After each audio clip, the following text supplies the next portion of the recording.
नमस्कार, खबरों का पंचनामा देख रहे हैं आप। मैं हूं आपके साथ पूजा। हम लेकर आए हैं देश और दुनिया की 5 बड़ी खबरें जिस पर चर्चा के लिए मेरे साथ स्टूडियो में मौजूद हैं कैपिटल टीवी के editor in chief doctor Manish Kumar. Doctor साहब, बहुत बहुत स्वागत है आपका। धन्यवाद।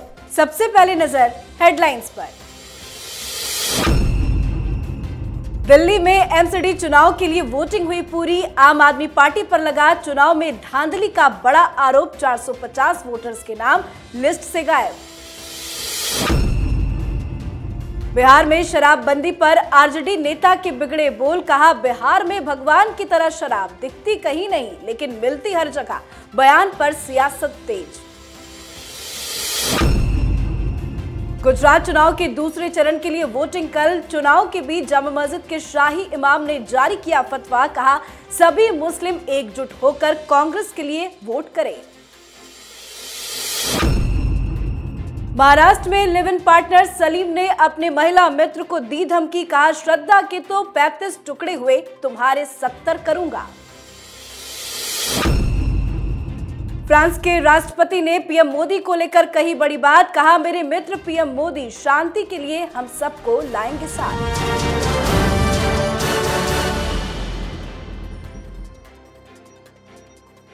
आज की सबसे पहली खबर में बात एमसीडी चुनाव की। दिल्ली में आज 250 वार्डों पर वोटिंग पूरी हुई।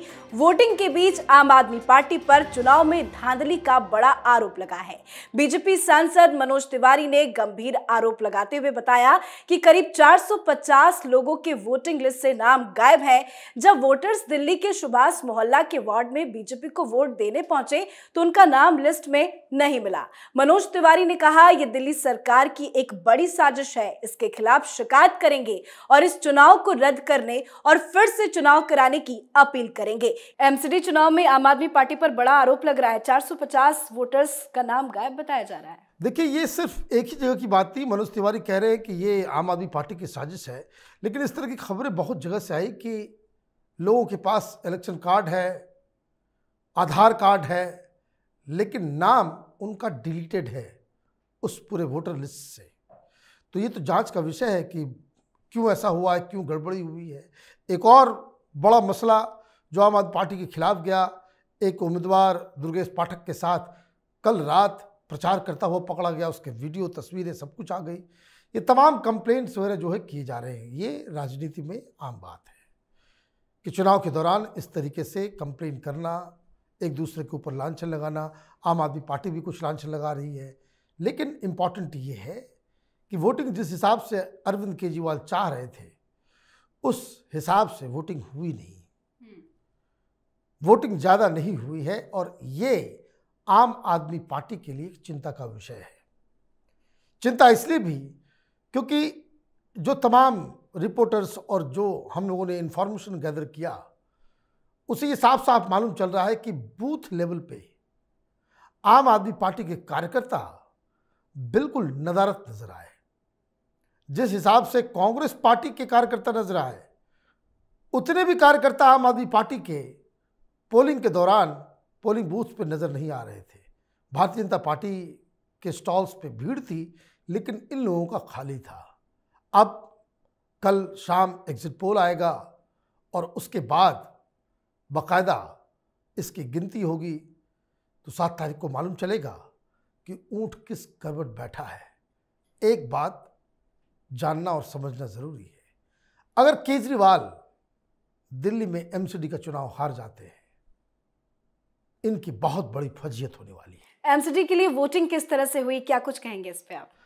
देखिए, वोटिंग में जो मोदी बीजेपी समर्थक हैं वो बीजेपी के साथ रहे। अब वो दृश्य नहीं है, क्योंकि जिस हिसाब से घोटाले, भ्रष्टाचार, इस तरह के मामले आए हैं, सतेंद्र जैन का टेप आया है, लोगों के अंदर केजरीवाल के प्रति नाराजगी है। जो फायदे हो रहे हैं, फ्री बिजली, फ्री पानी का, मकान मालिकों को तो हो रहा है, लेकिन ये मत भूलिए कि दिल्ली के अंदर 30% लोग किराए के मकान में रहते हैं। वो वोटर हैं, लेकिन घर इनका अपना नहीं है।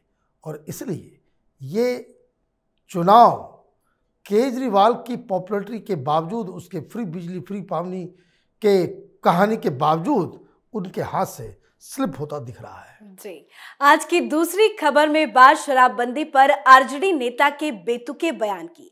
बिहार में शराब को लेकर सियासत तेज होता जा रहा है। इसी बीच आरजेडी के एमएलसी राजबल्लभ चंद्रवंशी ने एक विवादित बयान दे दिया। उन्होंने शराब की तुलना भगवान से कर दी है। उनका कहना है कि बिहार में शराब भगवान की तरह है, जो दिखती कहीं नहीं पर मिलती सब जगह है। उनके इस बयान के बाद से ही बीजेपी हमलावर है और नीतीश कुमार कई तरह के सवालों के घेरे में आ गए हैं। ये कैसा बेतुका बयान दे दिया?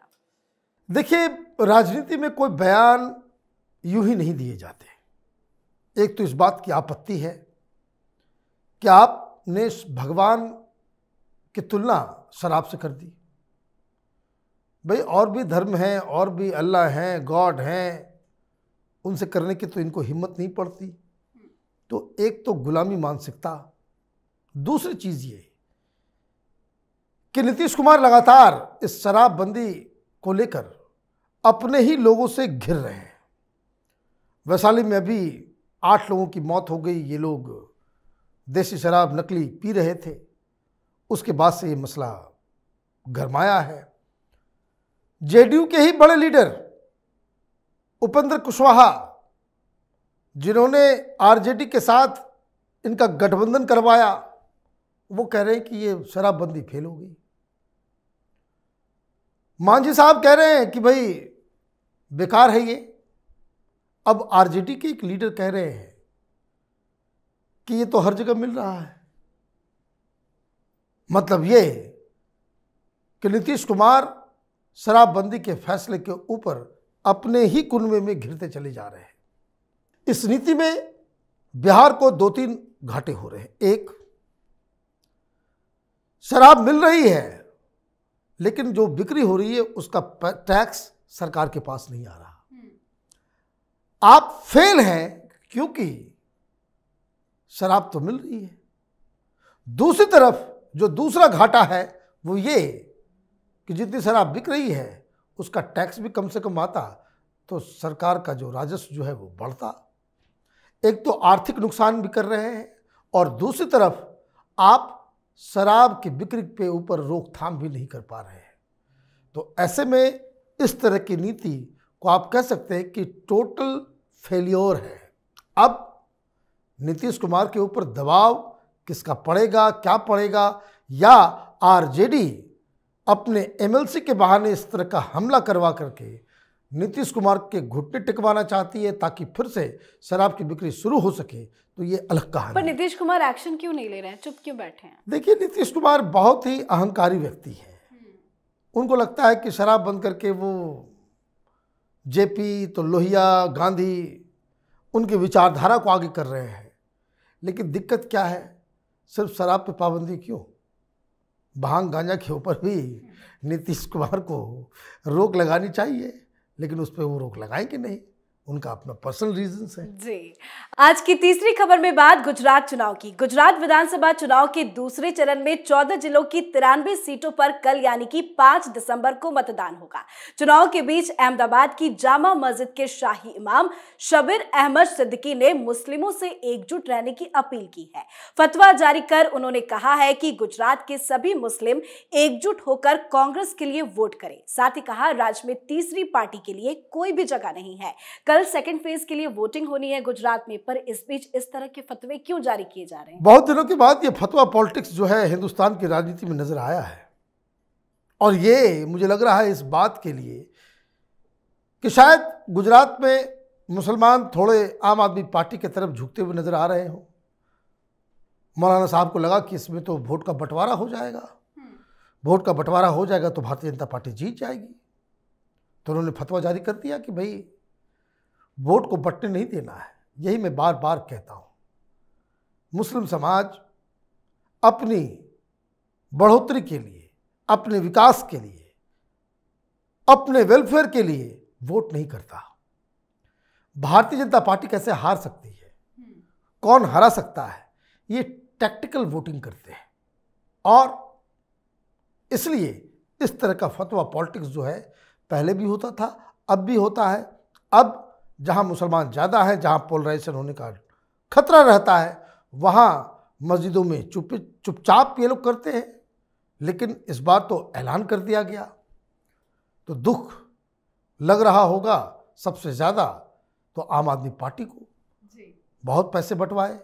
हमने रिपोर्ट की थी कि किस तरह से मुस्लिम इलाकों में आम आदमी पार्टी के दफ्तर खोले गए, जहां दफ्तर में बैठे लोग ये बता रहे कि भाई पैसा बहुत आ रहा है, आम आदमी पार्टी पैसे बहुत बांट रही है, और वो पैसे लेकर के ऑफिस खोले हुए हैं।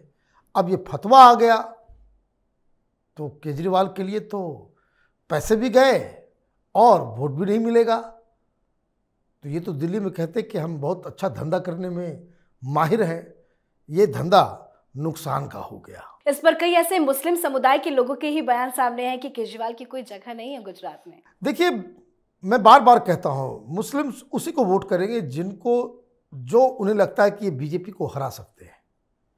दूसरा कोई क्राइटेरिया नहीं है। आम आदमी पार्टी जमीन पे वहां पे नहीं है, वो मीडिया में है, सोशल मीडिया पे है, लेकिन जमीन पे नहीं है। और इसलिए वोट कंफ्यूजन की वजह से कुछ केजरीवाल के पास ट्रांसफर ना हो जाए, इसलिए मौलाना साहब सामने आए और उन्होंने कहा कि भाई मुसलमानों को अपना सारा वोट कांग्रेस पार्टी को दे देना चाहिए। कांग्रेस पार्टी में सेकुलरिज्म का जरा सा भी कोई अंश होता तो कांग्रेस पार्टी के किसी प्रवक्ता को इस मौलाना के खिलाफ कुछ बोलना चाहिए था। आप इस तरह के फतवे जारी करवा के वोट लोगे और भारत जोड़ने की बात करोगे, सेकुलरिज्म की बात करोगे, ये दोनों चीजें एक साथ नहीं हो सकती। बिल्कुल। अब बात एक ऐसी धमकी की जिसे सुनकर आपके भी होश उड़ जाएंगे। दिल्ली में श्रद्धा हत्याकांड का मामला अभी तक ठंडा भी नहीं हुआ है कि एक नया मामला महाराष्ट्र के उस्मानाबाद से आ गया। यहां एक लिव इन पार्टनर सलीम ने अपनी महिला मित्र को 70 टुकड़े करने की धमकी दी है। उसने कहा कि आफ्ताब ने तो श्रद्धा के केवल 35 टुकड़े ही किए थे, लेकिन वो 70 टुकड़े कर डालेगा। महिला ने इस संबंध में पुलिस में शिकायत भी कर दी है। शिकायत के आधार पर पुलिस ने केस दर्ज करके मामले की जांच शुरू कर दी है। पहले श्रद्धा के 35 टुकड़े किए गए, अब 70 टुकड़े की धमकी। इस तरह के बयान क्यों? देखिए, ये बार बार मैं कहता हूं, जो बच्चे घर से बाहर अकेले अपने जीवन को संवारने, स्ट्रगल करने के लिए अकेले रहते हैं, उनको कोई भी कदम सोच समझ के उठानी चाहिए। और आपको अपने पेरेंट्स से सारी बातें बताने की आवश्यकता है। नहीं तो कहीं आफ्ताब मिलेगा, कहीं सलीम मिलेगा। हिंदुस्तान कोई अमेरिका, कोई यूरोपियन कंट्री नहीं है। समाज का अपना एक ताना बाना होता है। जिस जगह, जिस समाज में हम रहते हैं, उस समाज के दस्तूरों को भी थोड़ा मानने की आवश्यकता है। ये बात सही है, आपका ये इंडिविजुअल डिसीजन है, आप क्या करते हैं नहीं करते हैं। लेकिन जब इस तरह के केसेस सामने आते हैं तो अक्लमंद व्यक्ति वो होता है जो अपनी आंख, नाक, कान सब कुछ खोल के चलता है। आप अपने हिसाब से दुनिया के नियम कानून तय कर ले तो आपके साथ इस तरह की दुर्घटना हो सकती है। ये किस तरह का रिश्ता है कि धमकी भी दे रहा है, आप साथ में भी रह रहे हो, तो गलती तो आपकी है कि लिव इन पार्टनर बनने से पहले आपको इस व्यक्ति का चरित्र समझ में नहीं आया। आप इतना बड़ा फैसला ले रहे हो और आपको यह समझ में नहीं आया कि ये व्यक्ति जीवन में कभी आगे चल करके इस तरह की बातें भी कर सकता है। अभी तो बात कर रहा है, बच गए, पुलिस के पास चले गए। श्रद्धा की तरह 70 टुकड़े भी हो सकते थे। ये कब होता है?